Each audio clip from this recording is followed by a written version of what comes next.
Welcome to Navigating Life with Vision Loss, an Aftersight original podcast. In each episode, we share stories, insights, and practical advice to help you navigate the journey of living with low vision or blindness. Together, we'll embrace each step with courage, grace, and hope.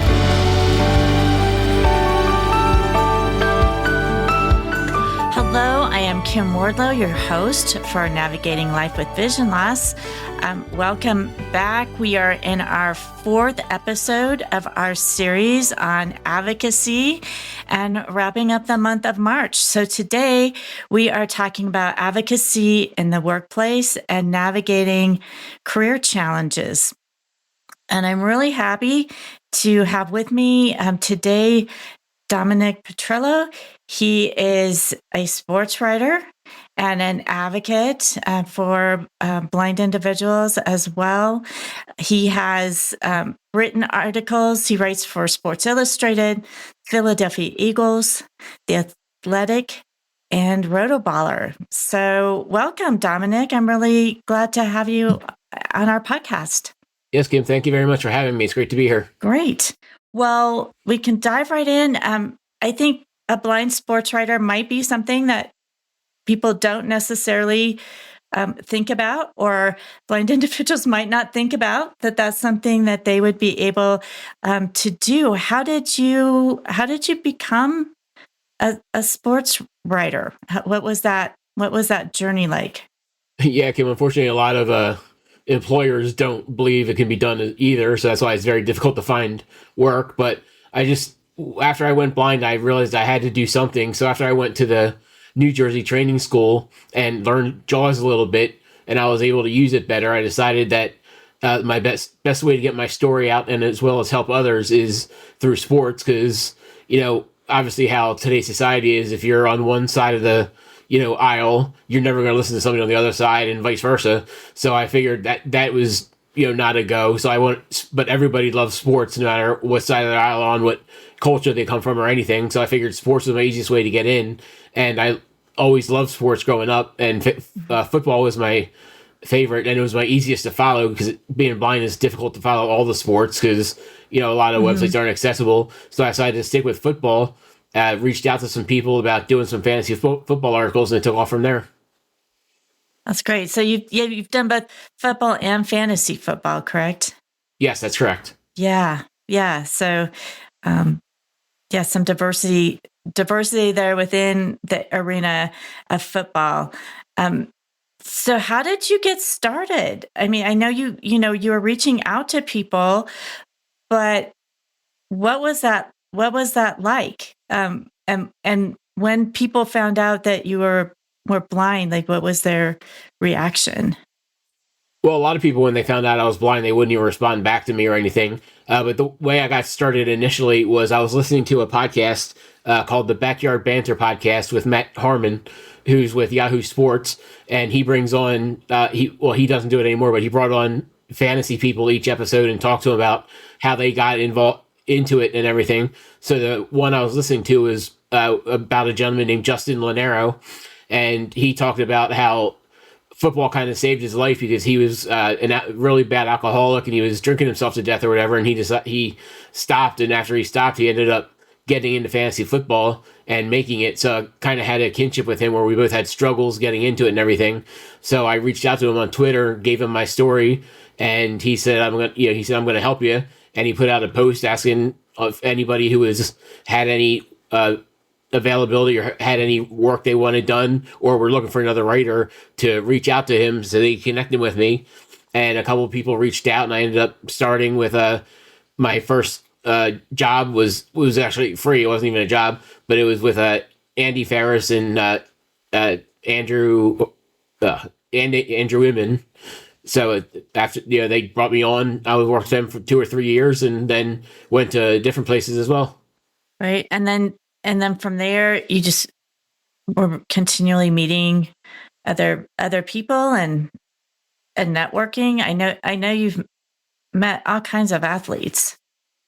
I have met a lot of some athletes and some media people, and actually, sorry, it was Andy and Adam Inman. But joined a thing called the National Sports Media Association, and they have a conference every year in North Carolina in June or July, right, like the last weekend of June usually. So I started going down there. I got a chance to meet Charles Barkley there. We hung out at the bar the one night, and he was buying all the drinks for everybody. Met Kenny Albert, who's an announcer for the Fox Sports. Met, and I still keep in contact with Ian Eagle from CBS Sports. He does the Sunday football, and he does basketball, NBA, and everything else as well. So yeah, I've met a lot of great people. I met the writer, or he's the broadcaster for the New Jersey Devils radio. So, just a ton of different people for the Eagles and everything else. So it was been mostly announcers and some writers, and not as much athletes. But I'm hoping to obviously be able to interview some athletes, because I think it'll be able to help me move along if I can interview athletes and get them to open up and speak and everything. It would definitely help. Yeah. So it sounds like networking was kind of a key part of advancing your career. What kind of barriers did you encounter? I mean, certainly you've mentioned sometimes you mentioned to people that you're blind, and oh, well then that's not going to work. But what other barriers, once you had started and maybe were writing for different organizations, were there other barriers that you needed to overcome? There were a few barriers that I still need help with, just because I'm not the best at JAWS, in doing that. So being able to format articles, I'm not great at. But the editors do realize that, and they understand that, so they are willing to work with me on the formatting. A lot of articles, as you know, need like pictures in them, so I can't go through their Rolodex and look for the photos in their like library. So they'll put a photo in there for me. Some of the new editors that don't realize that I'm blind, they'll be like, "Hey, you have to go find a photo. Yeah, we don't have a photo in here." And I just tell them, "Oh, I'm blind. I'm sorry. I thought the editor did that." And they say, "Oh, that's all right. Never mind." So they'll help me out for the most part. But yeah, basically just being able to format things and doing the like finding a photo and things like that is the biggest challenges right now, and also finding enough websites that are accessible to be able to do my research. Right. Accessibility is such a key. As you were talking about photos, I was just wondering if when they publish your articles, if they're audio describing, if there's a description of the photo that they've chosen to go with your article. I think in some cases there are. I don't know in all cases. I know for The Athletic, they don't really use photos, so I don't really have to worry about it there. But it's more Rotoballer. They tend to use a lot of photos, so I do think they have some form of description. But I think, unfortunately, most of it doesn't say like A.J. Brown catching a pass over DeAndre Blunt, whatever. It says, photo number, and then gives like the 87-digit like photo number, and then says, from Getty or from AP or whatever. Right. Copyright AP. Right. Can you talk a little bit more about accessibility and your challenges and how you address that, try to overcome that when you're looking for, for sources and you're looking for information and you come across websites that are not accessible? Yeah, it is quite difficult. There are some major websites that are very inaccessible. I've reached out to a lot of them. Some have emailed me back, some haven't.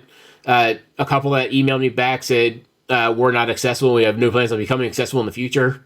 And then I put a post about that, on LinkedIn or on Twitter or whatever. And after a couple of years, they got back to me again. So, we're going to start working on it now, but they still haven't. So we'll see what happens with them. That would be actually a very helpful website to become accessible, because it's a great website for any writer to use.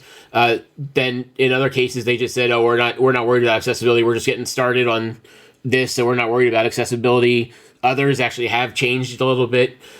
Some that are like a pay website, they've given me like a year free subscription just to check it out and see what's accessible, what's not accessible, and then get back to them and stuff. But they still haven't really done anything with that either. So it's very difficult, because a lot of them don't want to become accessible. A lot of them don't know how to become accessible, and that's the key, is helping the ones that want to be accessible but don't know how to be accessible. The ones that don't want to be accessible, you're very rarely going to change their mind. But the ones that want to help and want to become accessible just don't know how. Being able to explain to them how to do it is the key.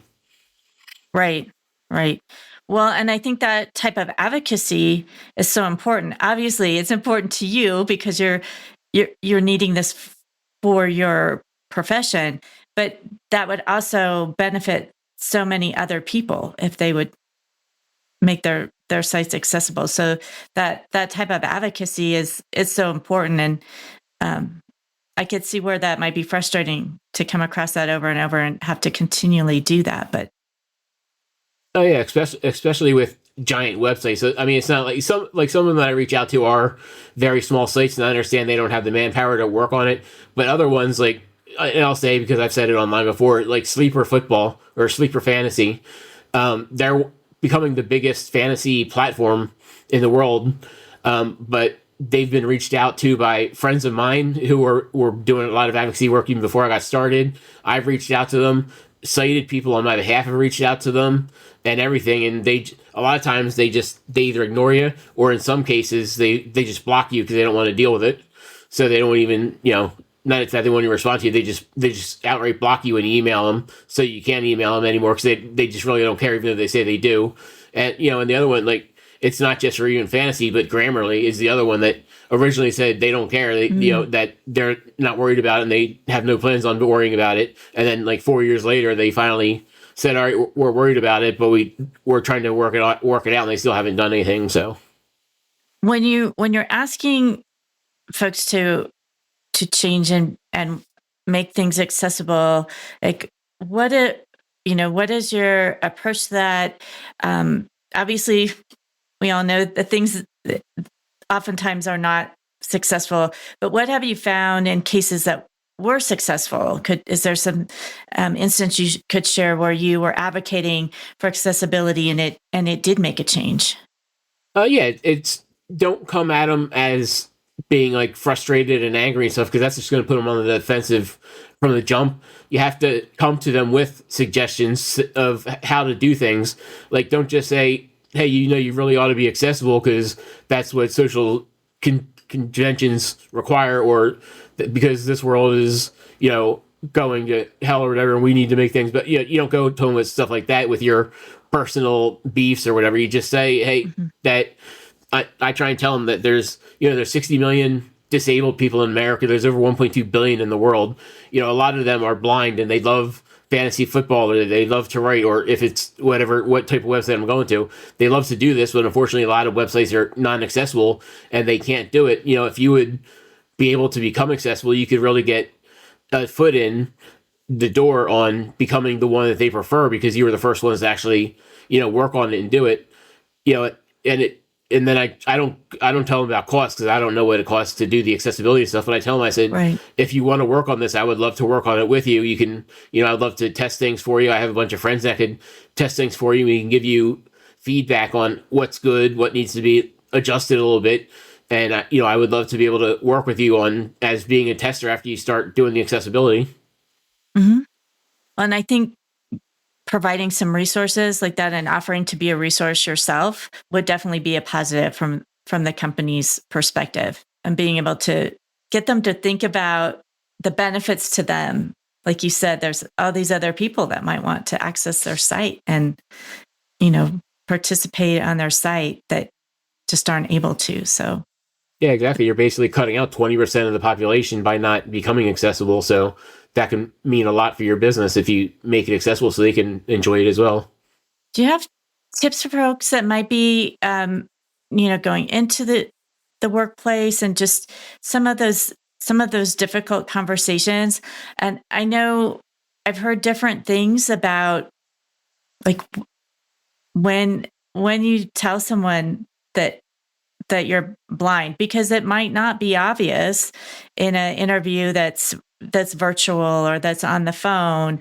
And I've heard people say, well, you should just be upfront with it. And then I've heard other people say, oh no, wait as long as you can, so that they don't just eliminate you without really looking at your experience or your skills and those types of things. Do you have advice along those lines? Well, I've had a couple different stories for that. One is when I was up in Buffalo, New York, at the Olmsted Center for the Blind, learning how to work in hotels and stuff again. I actually had a phone interview when I was up there to become a sales manager, which I had done for 5 years before I went blind. The lady interviewed me on the phone. We spoke for like a half hour, and she's like, "Oh, I really want you to come in for a second interview." I think, and I just like a formality second interview, and then I think we can work together. And I said, that's great. I just want to let you know before I come in for the interview that I am blind. And she said, wait, you're blind? I said, yeah. She said, oh, I can't hire you then. That was the first words out of her mouth. And then in another story, a friend of mine did a whole interview thing to become, I don't know what it was, like a massage therapist type thing at hospitals, I guess, to like massage patients to get their blood flow going or whatever. And it was going to be a part-time thing.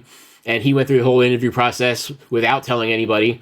And then when he went in for the interview, the lady came through the door and said, and called his name. He walked over and she's like, oh, I didn't know you were blind. And he said, oh, I didn't know you were a woman. And she's like, fair enough. And they went back and did the interview and he ended up getting the job. So it's different ways of doing it. I always tell them right up front, and maybe that limits why I don't get any responses or anything. So I probably should wait until the end. So like I said, I always tell them right up front, but I think it's probably better to wait until you're further in the process so they know all your skills and everything before they find out that you're blind. So I would say probably wait a little bit. Obviously, maybe not wait until the actual interview, but if you want to wait that long, that would be fine as well, because then they're not going to cancel the interview on you once you make it. Right. They could see that you were able to get there. Like people can have these misconceptions about a blind person won't be able to come in to work or whatever it might be. Did the woman at the hotel, did she give you any reason why she couldn't hire a blind person? She claimed that I wouldn't be able to go on sales calls. And when I was still at the school at the time, so I was telling a couple of my teachers about it, who are directors of sales at different hotels and things like that.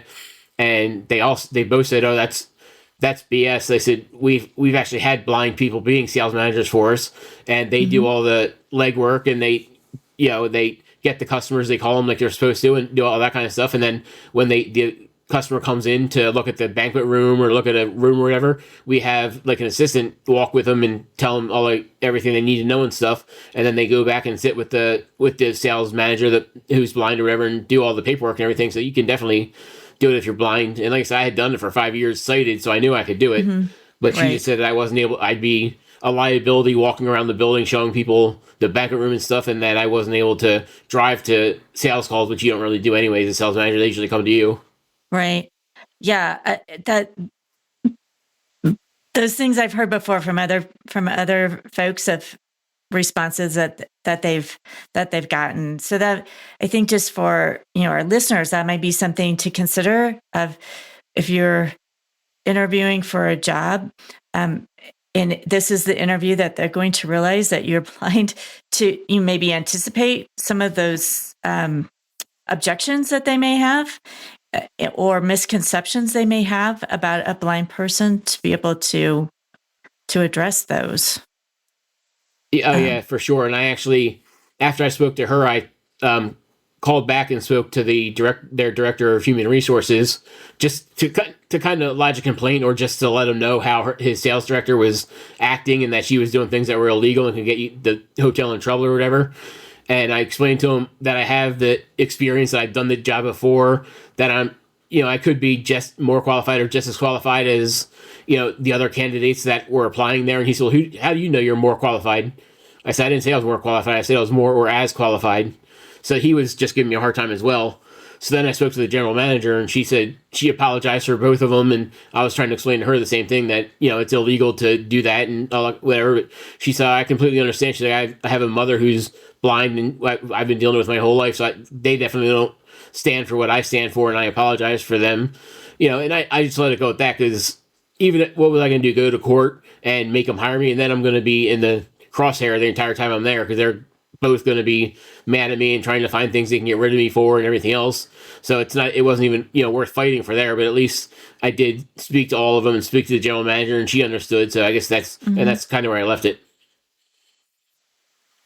Well, and you don't know what might have happened. She may have had a conversation with those employees or something too later on. There's no way to know that, but maybe. But that event then kind of made you think about, well, what else you could do? Is that the point where you started to think about writing as a profession? Yeah, I had already been doing it a tiny bit, but yeah, I had started around that time, but that also is where my advocacy started, knowing what I had to go through with that interview and with other interviews. After I got home, I did a couple interviews at hotels, and they said they were going to call me back like the next day or 3 or 4 days later. But every time I called them to get an update, they were like, yeah, they're in a meeting. They're not here. So I just, right. And I didn't tell them I was blind before I went in. They, so they didn't know until I went in. And, they kind of did the same thing. So just having all those experiences, I decided that it was, like I said, I was writing to get my story out there and to help others. And this is another way I could help others, is by trying to, at least not really change people's minds. Because like I said, you're never going to change minds, but change the minds of those who are uncertain into realizing that they need to be able to help people who are blind and otherwise disabled, and it would, help them. And sometimes I do try and play up the social card a little bit. Like when I reach out to NFL teams, I tell them that, in society now, big things are helping people who are disabled, or like right now, helping the people with the fires in Los Angeles and things like that. So anything you can do to be looked at as socially responsible is going to help you in the long run and help you get more fans and stuff. So I do try and play that up a little bit in some cases as well. Right. Just highlighting the benefits for them. You have been writing, and you won a Fantasy Sports Writers Association Award. Could you tell us a little bit about that? Sure. That was with The Athletic. They do a fantasy magazine that gets sent out every year. And I had a couple articles in the magazine, and the magazine won Best Fantasy Football Magazine of the Year. So, and all the writers that were in there were included in the award. So I got it for the Athletic Fantasy Football Magazine that came out in 2023.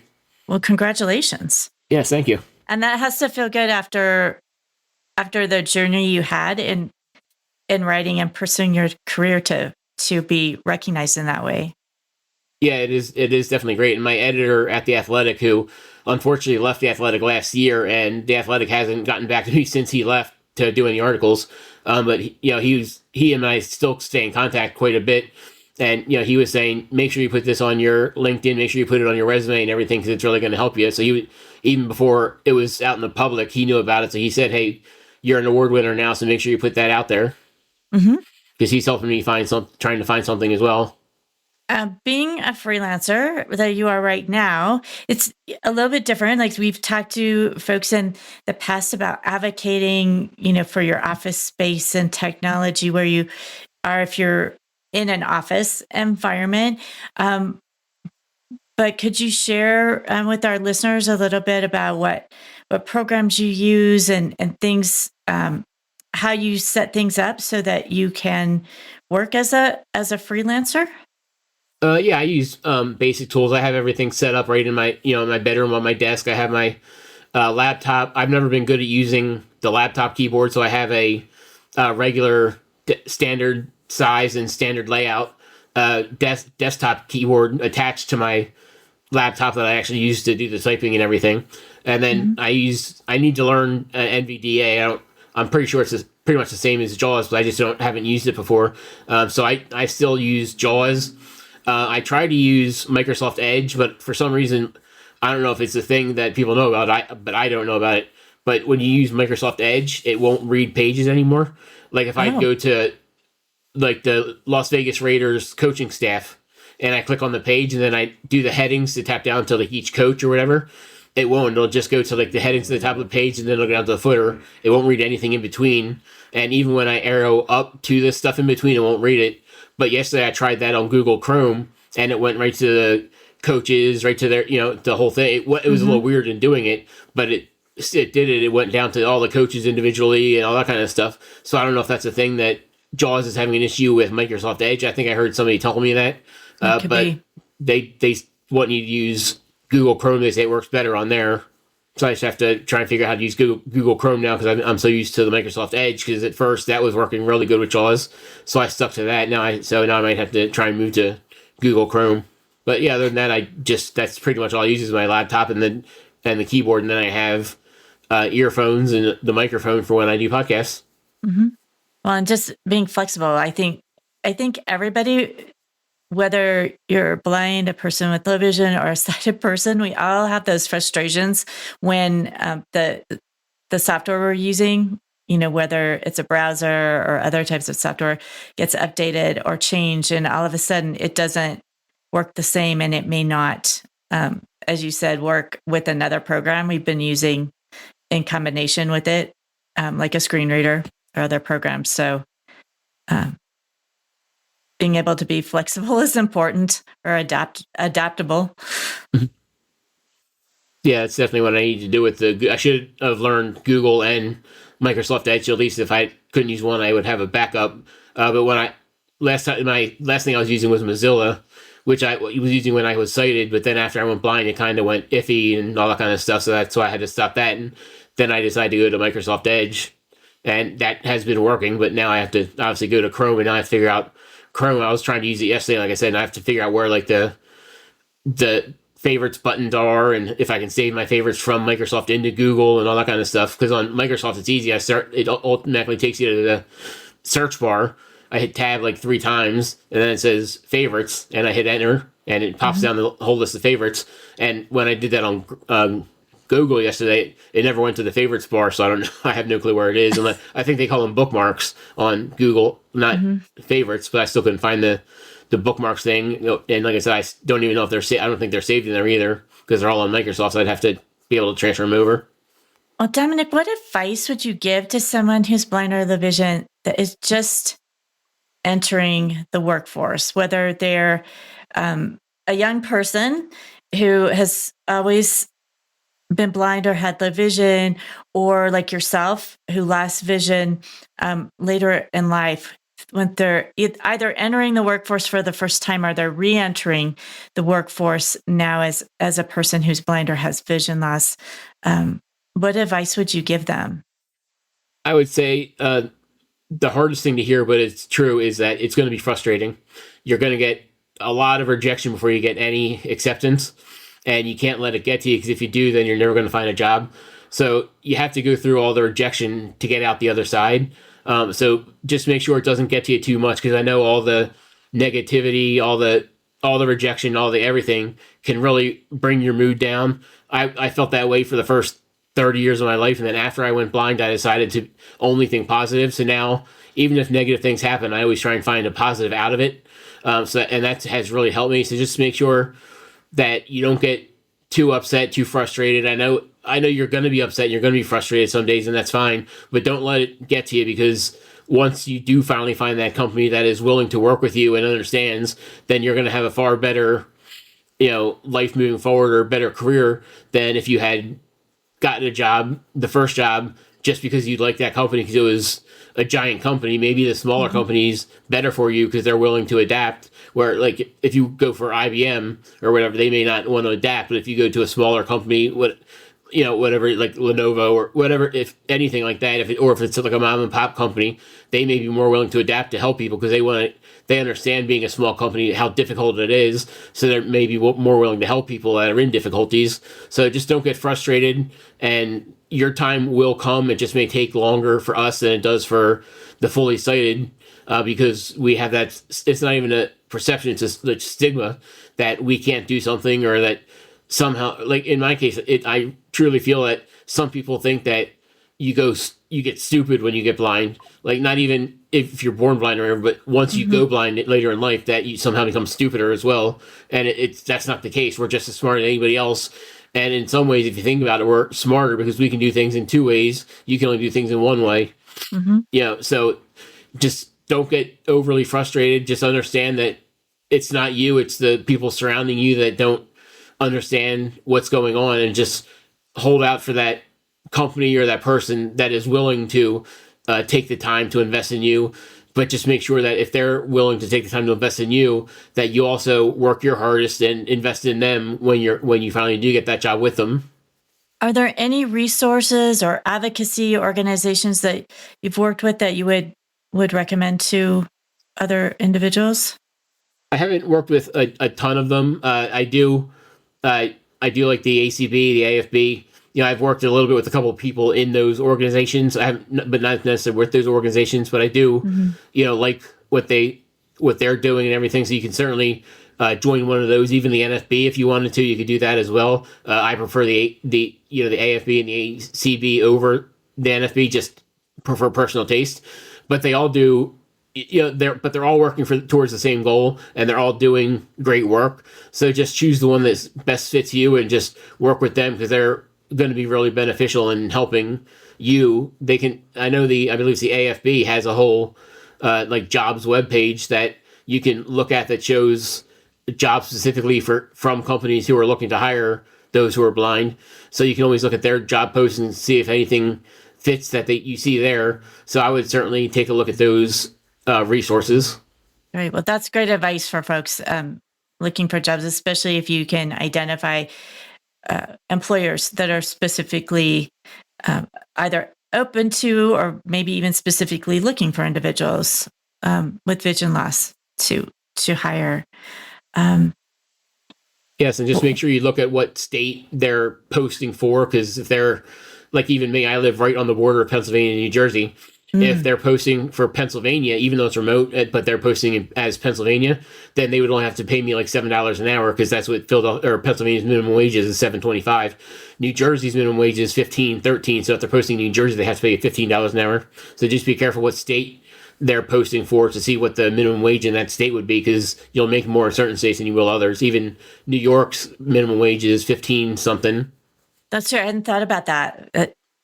I mean, I know that's a reality. I know it is here too. Ours is higher as well here in Colorado.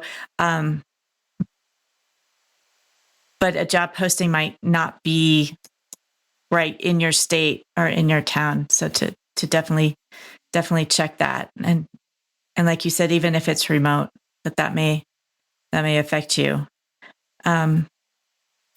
If you could, is there something you would like to tell employers about hiring a person who's blind or has vision loss? Yeah, I would say that we've been through a lot of challenges that a lot of other folks haven't been through.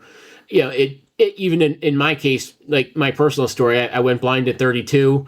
The year before that, I got a partial foot amputation.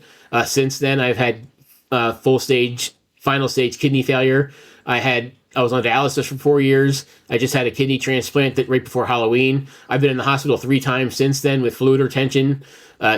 Gained, over almost 80 pounds just from fluid retention, and just lost 75 pounds in the past week and a half of fluid. So we've been through a lot. Other people have been through similar situations as me, if not exactly the same. So we know what resolution is. We know what determination is to make it. We know what motivation is. You may have somebody who you think is great, but they're not happy to be there. They don't care about being there. They're just clocking in and clocking out. We're going to be motivated to be there. We're going to be determined to do the best. Just like, unfortunately, a lot of women and minorities in different arenas, we have to do twice as good to be seen as half as good. And it's a shame, but it's a reality. So that means you're going to get great work out of us, because we want to be seen as equal. And to do that, we have to do a lot more work. So you're going to get a lot of work out of us. You're going to get a dedicated, determined individual, and somebody who's going to be willing to stick with you as long as you're willing to take a chance on us. Well, Dominic, thank you so much for talking with us today. I know, as you just mentioned, you've had some things going on personally in the last few weeks, so I appreciate you getting on and talking with us today, and just sharing your experience. If a person had a question or wanted to connect with you, or maybe they could give you a tip about Chrome, is there a place that a person could connect with you? X, yeah, you can reach out to me on X at Envision, which is ENVISIONFF for fantasy football.